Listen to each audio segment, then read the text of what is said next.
Bismillahirrahmanirrahim. Yang amat mulia Tunku Razali Hamzah, Tuan Pengerusi Dr. Zayadi, Haji Asri, Prof. Dr. Ahmad Fauzi, para hadirin yang dihormati. Assalamualaikum warahmatullahi taala wabarakatuh. Salam sejahtera. Good morning. I'm going to concentrate on the constitutional aspects of the quest for enacting what is referred to by many as the Hudud law. Let me state at the very outset that I will not be speaking about the nature, the extent and the sources of Hudud, and whether the Kelantan enactment of 1993 and the Hadi Bill, Dato Hadi Bill, and its more recent federal version are a true or a misunderstood version of Hudud. I will basically concentrate on the constitutional aspects of the legislative proposal. Now let me begin by pointing out that in 1957, when Malaya met its appointment with destiny, and when our constitution, our document of destiny, was being drafted, we had a number of choices. One choice was to adopt parliamentary supremacy of the UK. The other one was to adopt our historical reality of an absolute monarchy. Third one was to adopt the Sharia as our supreme law. And fourth one was to adopt a supreme constitution. We went for the fourth choice. Article 4, Clause 1 says, this constitution is the supreme law of the Federation, and any law passed after Merdeka Day which is inconsistent with it shall, to the extent of the inconsistency, be void. Now, I'm bound by Article 4, Clause 1. If you want to change it, please do. I'll rewrite my notes, but till then, I'll read to you from my existing notes. Along with Article 4, Clause 1, there is Article 162, Clause 6, which says any pre-Merdeka law which violates the Perlembagaan has to be modified to make it fall in line with the Constitution. So along with constitutional supremacy, we also have, however, Islam in a very exalted high position. Article 3, Clause 1 says, Islam is the religion of the Federation. All other religions may be practiced in peace and harmony. But Article 3, Clause 1 is immediately followed by Article 3, Clause 4, which says, nothing in this article derogates from any other provision of the Constitution. The implication of that is that you cannot use Article 3, Clause 1 on Islam as the official religion to bypass, to ignore any other aspect of the Constitution. We also have a federal system of government, and that's what I want to come to now. It is generally believed that under Malaysia's federal constitution, the whole field of Islamic law is assigned to the jurisdiction of the state assemblies. With all due respect, that is not correct. Many matters which are very Islamic, like Hajj, Islamic banking, Islamic insurance, contracts, commercial transactions, and almost the entire field of crimes and punishments, including Islamic crimes, are the exclusive preserve of the federal parliament. The states have no power over these matters, even though there is, of course, a very rich body of Islamic jurisprudence on these issues. The states are given power only over 25 areas of personal law that are specially itemized in Schedule 9, List 2, Item 1. Now, the limited state power over Islamic crimes, what about criminal law? Besides jurisdiction over 24 matters of personal law, the Merdeka Constitution also conferred on the states a small amount of residual leftover criminal power to create and punish offenses against the precepts of Islam by persons professing the religion of Islam. However, this state power is subject to the overarching control of the federal parliament in the following 6 ways. Number 1, The criminal jurisdiction of the Sharia courts must be conferred by federal law. The Constitution in Schedule 9, List 2, Item 1 states, the Sharia courts shall not have jurisdiction in respect of offenses except insofar as conferred by federal law. Number 2, Sharia courts have jurisdiction only over persons professing the religion of Islam. I point this out to you because in one of the hudud enactments in Kelantan, it says, however, the Sharia courts can have jurisdiction over non-Muslims who consent. I have to point out to you, jurisdiction is not a matter of consent. Jurisdiction is a matter of law. I may consent to be tried by the court-martial, but as I am not a member of the armed forces, I cannot be tried by the court-martial. They have no jurisdiction over me, and my consent does not change the law. So, consent of non-Muslims to be tried by the Sharia courts does not have any legal effect because the Perlembagaan is very clear. Schedule 9, List 2, Item 1, Sharia court shall have jurisdiction only over persons professing the religion of Islam. Number 3, the offense must be against the precepts of Islam. Sadly, the Perlembagaan doesn't define the concept of precepts of Islam, and many state assemblies are abusing their power by treating anything they like or they don't like as a precept of Islam. So if you question a fatwa, no matter how respectfully, no matter in what scholarly manner, that's a criminal offense. If you give a discourse on Islam without a ta'uliyah, that's against the precepts of Islam. I don't know which Islam we are talking about. Not the Islam I was born in, not the Islam I have practiced. It has nothing to do with Islam. These are basically attempts by some people to arrogate a monopoly of power to themselves. Islam does permit, within limits, freedom of speech, freedom of questioning, where rulers are required to consult with us by way of shura. But these type of laws actually are basically creating a monopoly of power, and there is tremendous amount of thought control. Islam had no priestly aristocracy.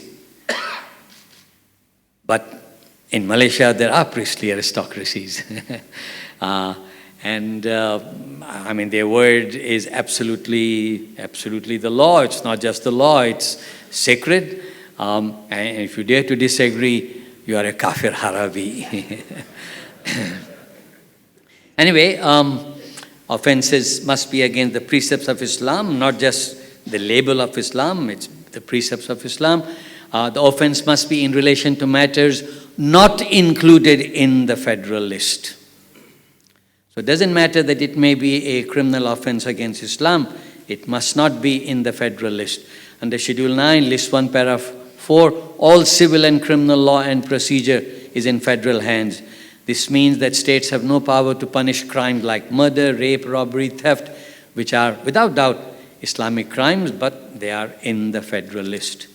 Number 5, state authority to legislate on Islamic crimes is further qualified by List 1, Para 4H by the words, except in regard to matters included in the federal list or dealt with by federal law. Or dealt with by federal law. So if any crime has been dealt with by the Penal Code or by the Betting Act or Lotteries Act or the Drugs Act, the states have no power over it. I'm sure you're all aware, almost every state enactment is punishing homosexuality. But homosexuality is clearly a penal code offense. The states have no power to punish that offense. They are violating the Perlembagaan. Because even though the word homosexuality is not used in the penal code, the offense actually is carnal intercourse against the order of nature.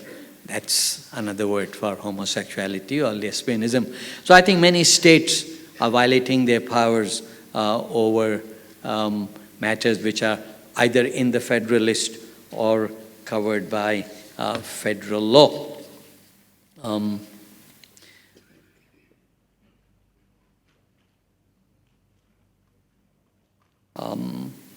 Homosexuality, incest, betting and lotteries. The states have no power to punish. State laws on these matters are a trespass on the federal jurisdiction. I must point this out to Dato Haji Asri. Even the Perlis laws are in some respects a trespass on the federal jurisdiction.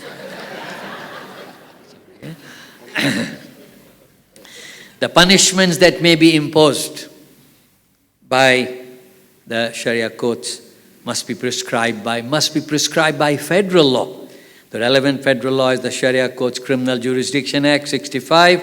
It permits sanctions up to a maximum of 3 years jail, 5,000 ringgit fine, and 6 lashes. Any state law imposing larger penalties or penalties other than these, like stoning to death, amputations, life imprisonment, those punishments are ultra vires and unconstitutional. So from the above, it follows that the power of state assemblies to punish Islamic crimes is a narrow residual power and is subject to federal control. The jurisdiction to try offenses must be conferred by federal law. The offense must apply only to Muslims. It must be against the precepts of Islam. It must not be in regard to matters in the federal list or dealt with by federal law. Now I come to constitutional issues relating to the hudud laws. I will concentrate on the Kelantan enactment of 1993, which was also amended in 2015.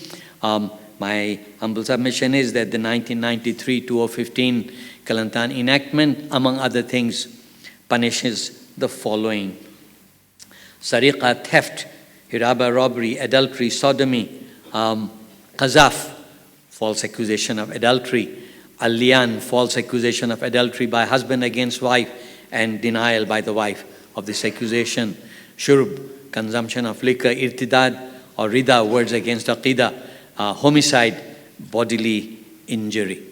Now, it's quite obvious that some of these offenses are part of the Federal Penal Code. They are in the federal list, and therefore the Kelantan enactment actually had no power to enact these offenses. Some of the offenses in the Kelantan enactment, like adultery, alcohol consumption, are not specifically in the penal code, but actually the penal code has something similar to adultery, and there is in law a doctrine of pith and substance. Pith and substance means you look deep into something and then you compare. I think some of the offenses in section 498 of the penal code are similar to the offense of adultery. Alcohol consumption can possibly be covered under item 14D of the federal list. So I think many of the offenses in the Kelantan Hudud enactment are clearly out of bound for the states, even though there are also serious wrongs in Islamic criminal jurisprudence. Now, the Merdeka Constitution scheme was that the states are permitted to punish wrongs of a relatively minor nature, wrongs like khalwat, zina, abuse of halal signs, as these are not covered by federal law. That was the scheme in 1957, that criminal law will be in federal hands, but those matters which are not covered by federal law will go to the state power, things like khalwat and zina. Unfortunately, most states are trespassing on federal jurisdiction by punishing crimes like homosexuality, incest, prostitution, enticing a married woman, betting, lottery, gaming, even though these wrongs are clearly part of the federal penal code. Now, Sharia courts can have no jurisdiction over non-Muslims, that's quite clear. Hudud penalties are outside the competence of the state authorities. The relevant federal law is the Sharia Courts Criminal Jurisdiction Act. It imposes limits, which I mentioned to you earlier. Now, obviously, the Kelantan law is violating these limits. In the Kelantan law, there is death by stoning, amputations, life imprisonments, and these are clearly outside the power of the state. But under the Kelantan enactment, stoning until death, execution, crucifixion, amputations, indefinite imprisonment, whipping of 80 lashes, payment of diyat, similar bodily injury inflicted by the wrongdoer, they can be imposed. And I have to point out to you that these penalties are outside of the Sharia Court's Criminal Jurisdiction Act 1965. Also, let me point out, all prisons, places of detention are in the federal list. But in the Kelantan law, if someone has committed offenses against the Aqidah, he can be imprisoned indefinitely till he repents. Rehabilitation centers can be run. But all rehabilitation centers are in federal hands. States are not allowed to run any prison or rehab center. There is the offense of apostasy. With all due respect, the offense of apostasy is a violation of freedom of religion. I won't go into this debate. I'll leave that to the experts on Islam. Whether lakum dinakum waliyadeen is applicable only to non-Muslims or whether it also gives freedom to Muslims. All that I know is this, that in my little bit of knowledge of Islamic law, Prophet Muhammad sallallahu alaihi wasallam signed the Treaty of Hudaybiyah in the town of Hudaybiyah, whereby he allowed Muslims who had converted outside of Islam to live in peace and go join the other community, but live in peace. If they declare war, then of course they can be subject to punishment. But if they leave us in peace, we have to leave them in peace. That's the Treaty of Hudaybiyah. It's a matter of record. Dato Haji Asri can please correct me on that. There is also a federal court decision in Lina Joy which implicitly recognizes that Muslims too have freedom of religion under Article 11, but the federal court said, but when they wish to convert, they have to follow the procedures as laid down by the Sharia law. They have to apply to the Sharia court. And by the way, in some states like Negri Sembilan, there are clear-cut rules whereby you apply. There is a waiting period during which they will try to rehabilitate you. But if they cannot rehabilitate, then they will either issue the certificate or refuse the certificate. So there is a rich diversity of laws on this point. But the Kelantan law and some other states are punishing apostasy. Now, how to overcome some of these hurdles? Maybe I should not say anything here, and maybe Kelantan and Terengganu should give me a consultancy, and then perhaps I should give them the advice. No, I'm just joking, Tunku.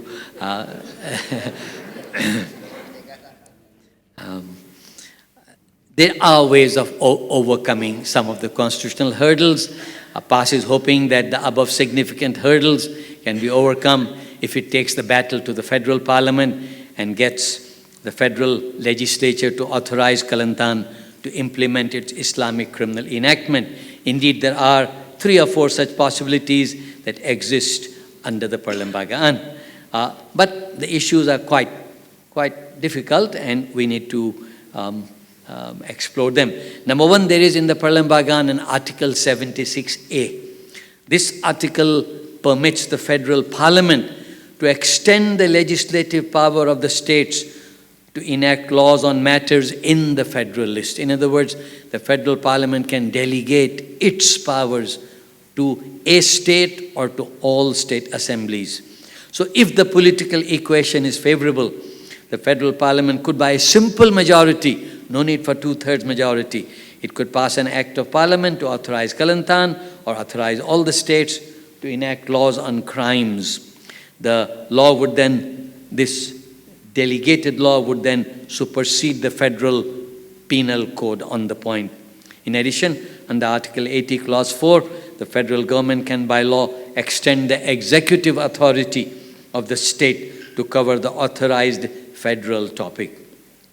The main problem here would be this, that a criminal law in lieu of the penal code will apply to all persons.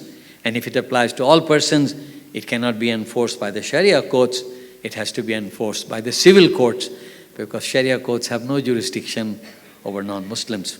A second possibility could be a private member's bill to launch the Article 76A initiative. Perhaps Dato Sri Hadi could initiate if he wants to use Article 76A, Kelantan may initiate a private member's bill to launch the Article 76A initiative.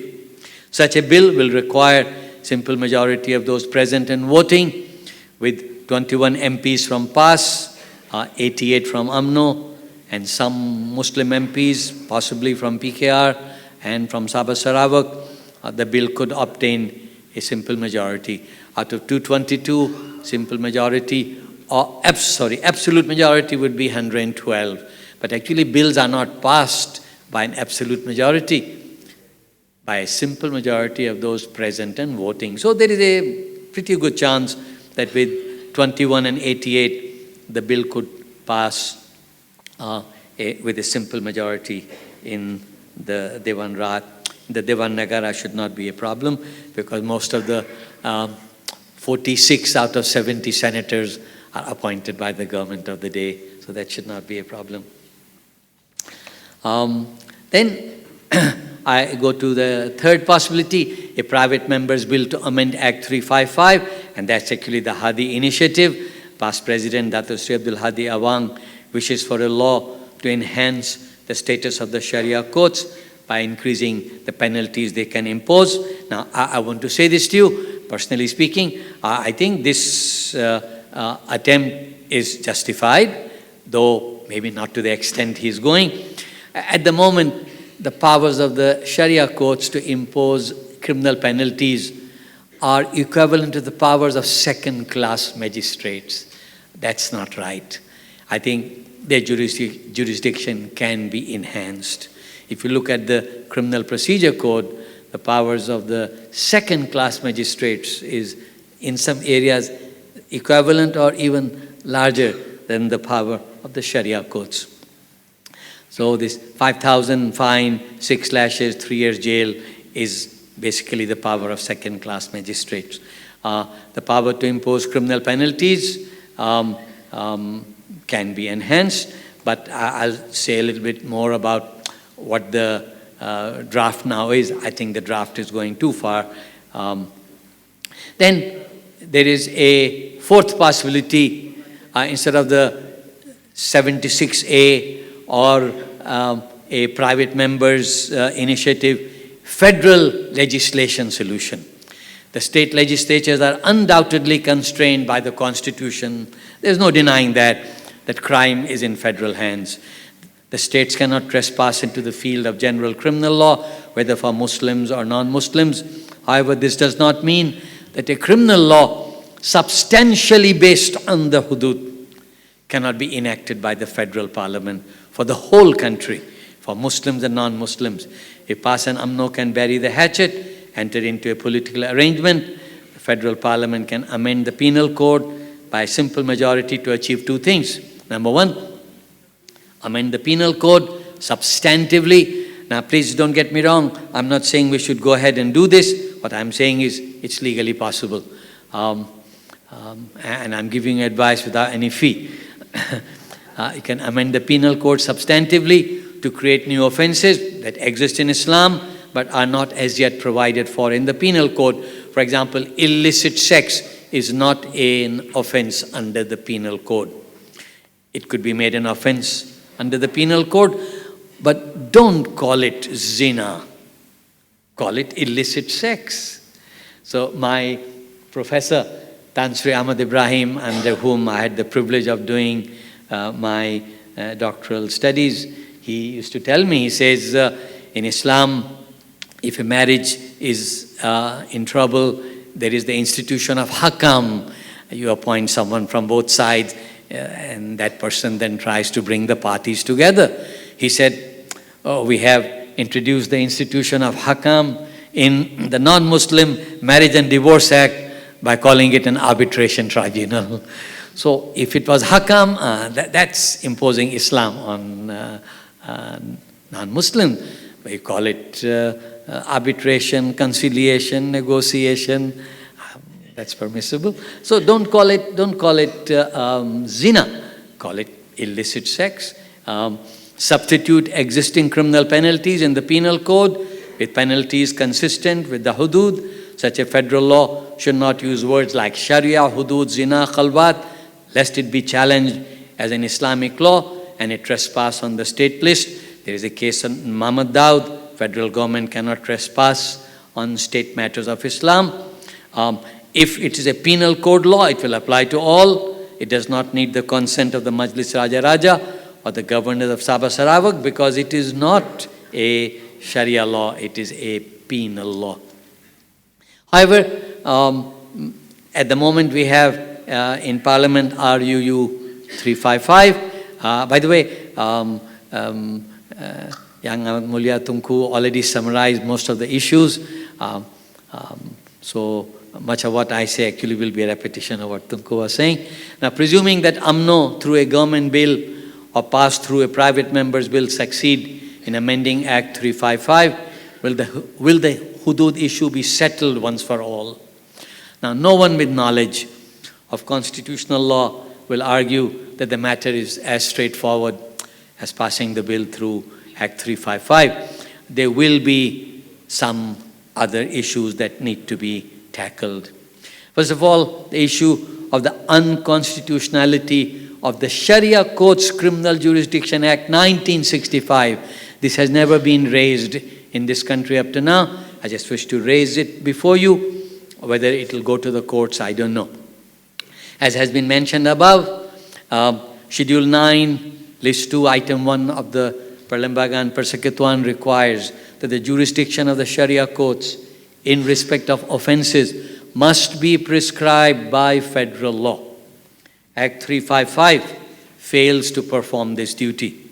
It is deficient in that it provides for penalties but does not list out the broad categories of offenses in respect of which the Sharia courts can exercise jurisdiction.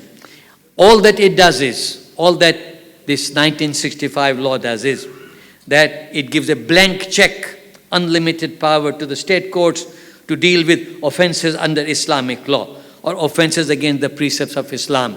As I mentioned to you earlier, many states are abusing this power to punish a learned, much admired Mufti from Perlis who comes to Selangor to give a talk at a house where he's invited. And by the way, when I was at UIA, every Thursday evening, Professor Tan Sri Ahmad Ibrahim used to organize an usra at the house of a lecturer.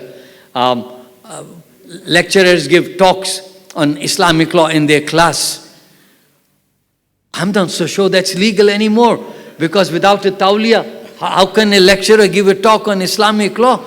I think a lot of these laws that the states are passing are being passed very unthinkingly.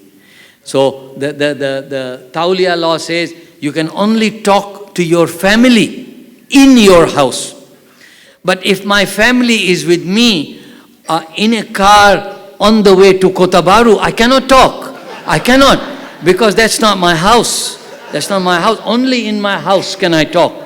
Or if I'm in my house and by chance somebody visits me in my house, I cannot talk because it's not my family anymore. Now, this kind of law is unthinking and it needs to be reviewed. It actually makes us look like fools. I don't know how the law got through the Pejabat Program Nagara. That I don't understand. I thought the Pejabat Program Nagara is supposed to supply a filter through which things should go through before the law gets passed. The Hadi Bill is enhancing punishments for crimes, which crimes are clearly outside the jurisdiction of the states. The ruling party as well as the past president are saying, look, all that we are doing is we are taking power of the power of the Sharia courts to punish, which power is very minimal. We're just enhancing it a little bit. On the face of it, that is true. But actually, if you look at things deeply, the Hadi Bill is enhancing punishments for crimes, which crimes are clearly outside the jurisdiction of the states. So you have to see the bill in this light, that it is basically legitimizing what constitutionally is illegitimate. If they really want to follow the Constitution, the first step should be that all the Sharia enactments which are a trespass on the federal list must either be repealed or amended to fall in line with the Perlembaga and Persekutuan. And then only the punishment powers of the Sharia courts should be enhanced. The revival of the Kelantan Code, though it's not said openly, clearly in the Hadi Bill, the provision is due to the provision of any sentence allowed by Islamic law. Very cleverly, any sentence allowed by Islamic law.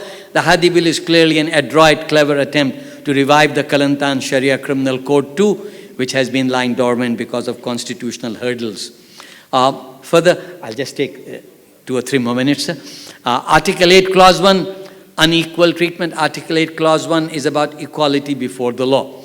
Now, if one state resorts to chopping of hands, another state does not, I think that is going to be a little bit of a problem. There should be uniform application of the state's coercive powers against delinquents.